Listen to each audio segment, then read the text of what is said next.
In the heart of the vast African savanna, where the sun scorches all day, life is a silent and relentless struggle. But for a tiny creature like Keto, a zebra foal only a few weeks old, that fragile peace was quickly shattered. Its black and white stripes, meant to be protective camouflage, now looked desperately vulnerable against the arid grassland. The jarring, cackling laughter of a hyena pack cut through the silence. 3 spotted hyenas, eyes glazed with hunger, had surrounded Keto.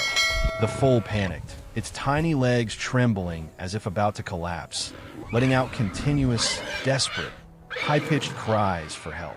It was the most heartbreaking sound in nature, a plea that no mother could answer in time. And then, the familiar engine sound of an old, dust-covered Jeep appeared from the distance. It was Elias, the seasoned park ranger. He was on patrol, but the sight through his binoculars instantly turned a routine workday into an urgent mission. We are called the Guardians of the Wild, but on some days, we are simply the last hope, a lifeline racing against death, Elias thought. Without a moment of hesitation, Elias floored the accelerator, driving straight into the thicket, creating the loudest noise possible. The hyenas flinched but did not give up. Elias quickly stepped out, holding a flare gun. He aimed at the ground and fired a non-lethal warning shot. The sharp bang echoed across the savanna. The hyenas paused, their sharp eyes still fixed on the foal, but they began to retreat. The intervention was successful. For now, Keto was safe. But now, Elias faced the biggest question: how to get this little stripe back to its family. After the flare's explosion, silence returned to the savanna, but it was a heavy, tense silence.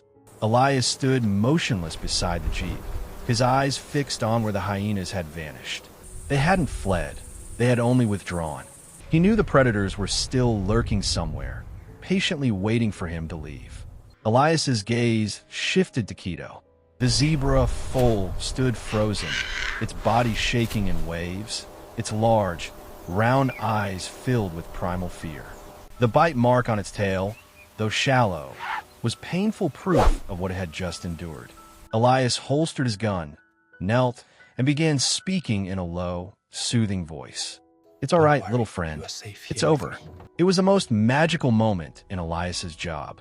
Keto, who should have been terrified and fleeing from a human, hesitated and then slowly moved closer. It investigated, paused, and then with a decisive movement, gently rubbed its wet nose against Elias's knee. This was not the typical behavior of a wild animal. It was the absolute surrender of a creature in desperate need of protection. Elias felt that fragile trust transmit through his skin. He gently placed his hand on Keto's back, stroking the striped coat, feeling the foal's frantic heartbeat. This connection was a wordless whisper, an invisible bond woven from fear and compassion. "You are completely alone," Elias murmured. He knew the law of the wild. A zebra mother rarely abandons her foal, but Keto had been lost for too long, and something must have gone wrong with its family. To leave it here was a death sentence. His mission had now changed. It was no longer just a rescue from immediate danger, but a quest to bring Keto home. Elias quickly checked the wound on Keto's tail. Luckily, it was just a shallow tear. He grabbed his radio, informing the base of his change of plans. "This is Elias. I found a lost zebra foal and have established a bond with it. I will not return until I find its herd. I am following the old tracks." It was a personal commitment, a promise to the tiny life clinging to his leg. From that moment, they were no longer a ranger and prey, but a reluctant team on a journey to find hope. The journey began. Elias moved slowly, his eyes searching for the subtle signs on the ground. Crushed blades of grass, broken leaves, all making up the language of the savanna. Keto stayed close beside him, its small legs straining to keep up with Elias's long strides, but never falling behind. The foal clearly felt safe and protected by Elias's tall form. They had been walking for almost an hour. The sun was high, promising a sweltering afternoon. Elias began to recognize the distinct tracks of a large zebra herd.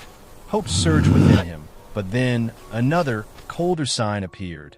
Fresh buffalo dung and hardened, dry mud tracks, evidence of a massive Cape buffalo herd passing through. The zebra tracks were leading them straight into the territory of the notoriously aggressive Cape buffalo.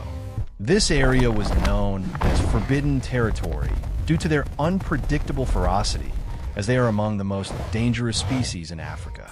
Elias stopped, looking ahead, where dense bushes obscured the view. He gently placed his hand on Keto's back again, feeling the anxiety spreading through the air. Keto's path home would not be easy, and the real test was just beginning.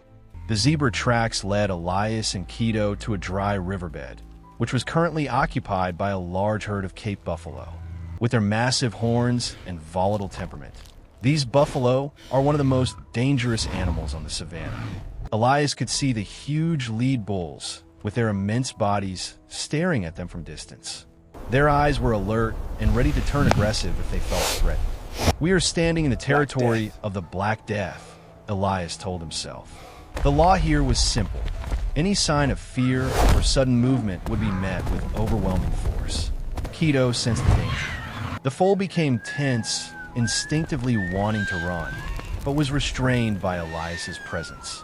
Elias gently rubbed Keto's nape, then switched to using a soft rope loosely tied around its neck, not for coercion, but to create a physical and mental anchor. He whispered reassurances, but his eyes never left the buffalo herd. Elias's strategy was to move slowly, deliberately, skirting the edge of the territory, maintaining a non-threatening posture. His movement had a blend with the natural rhythm of the place, slow, steady, and silent. This was a difficult challenge. However, all of Keto's focus was on the buffalo, and the foal constantly backed up, stepping on Elias's heels. The scene focused on the contrast between Elias's calm, sweating face and Keto's wide, fearful eyes. Suddenly, the largest bull raised its head, let out a powerful snort, and stomped the ground, kicking up a cloud of dust. It was a mock charge, a display of power to test its opponents.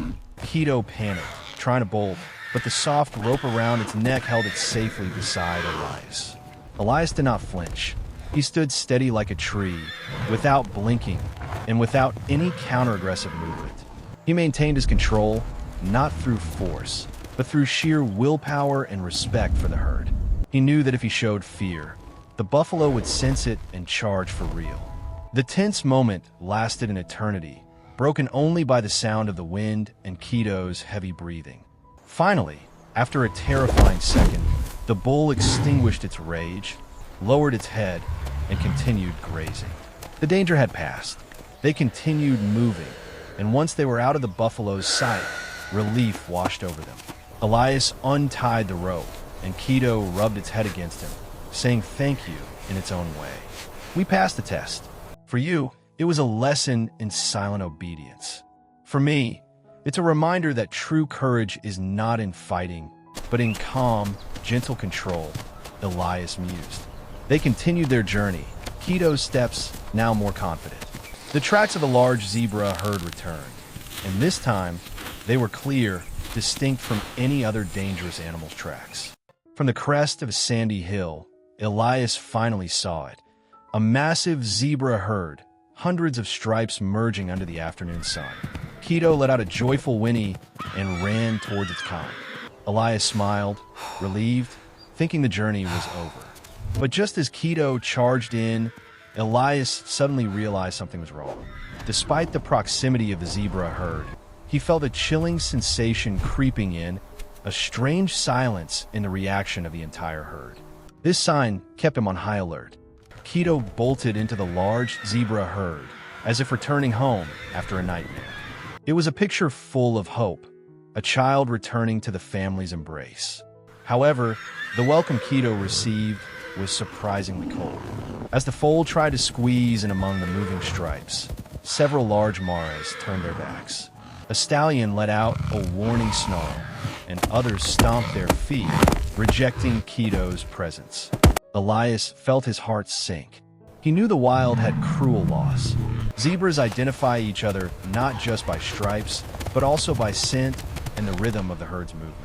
Keto, lost for too long and carrying the scent of dust, and solitary fear had become a stranger. The foal stopped, lowered its head, utterly confused and distressed by the rejection from its own kind. Elias quickly ran over, pulling Keto towards him before the foal's panic could spread and cause the entire herd to attack. He hugged Keto's trembling neck.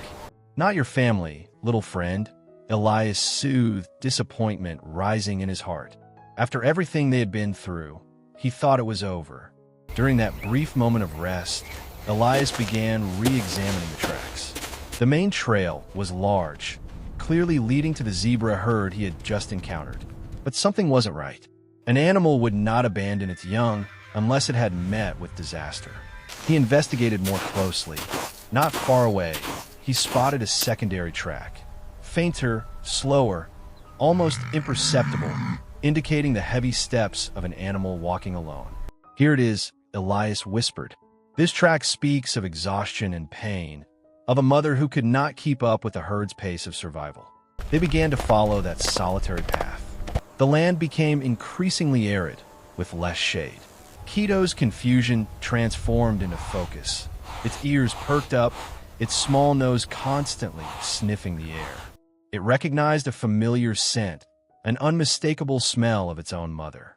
Keto began to run, not fleeing, but running with a clear purpose. The final track led them to a cluster of large acacia trees, offering sparse shade. Under one of the trees, they found Zora, the zebra mother. She lay motionless on the ground, her striped coat faded by dust, her massive body looking unusually frail. Keto rushed to her with a tragic cry, nudging her face, trying to push Zara to stand up. But the mare only opened her eyes weakly, powerless. Elias knelt beside Zara. He checked her quickly. No blood, no wounds from fighting or accident. The problem was internal. Her breathing was heavy, her skin dry, and her reaction slow when gently pinched.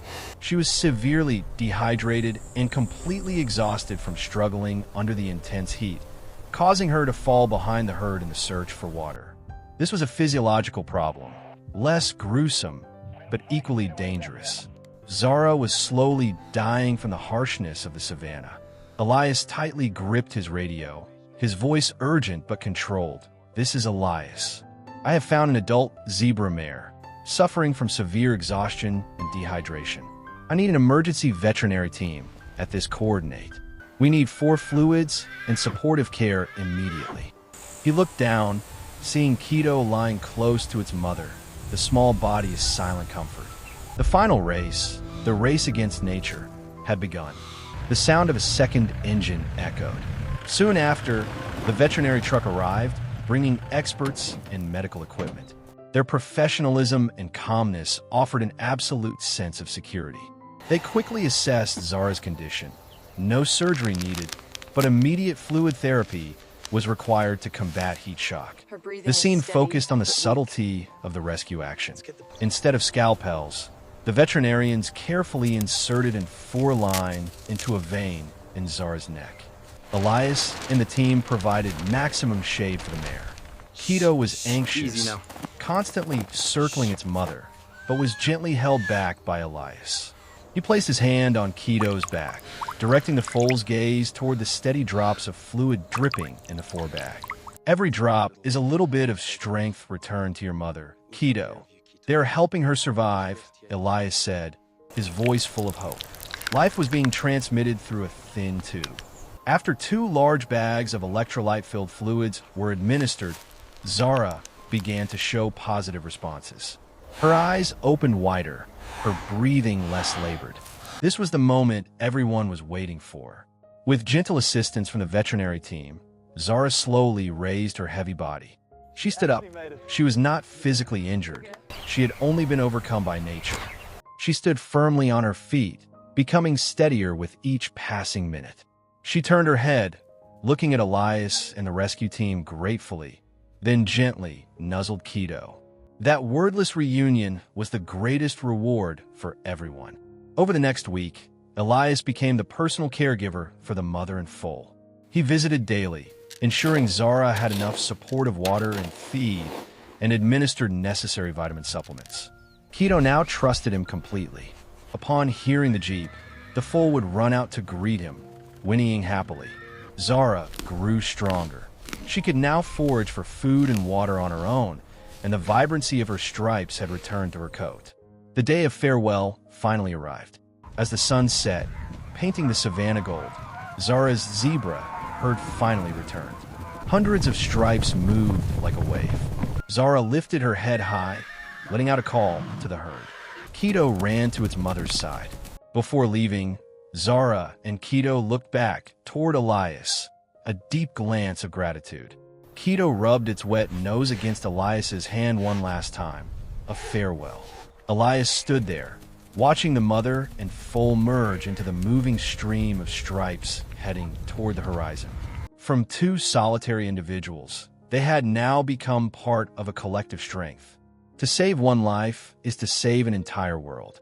If this story of connection and quiet courage has touched your heart, please share it. Every share is a commitment to helping people like Elias continue their mission.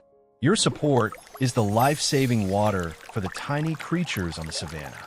Join us in preserving hope.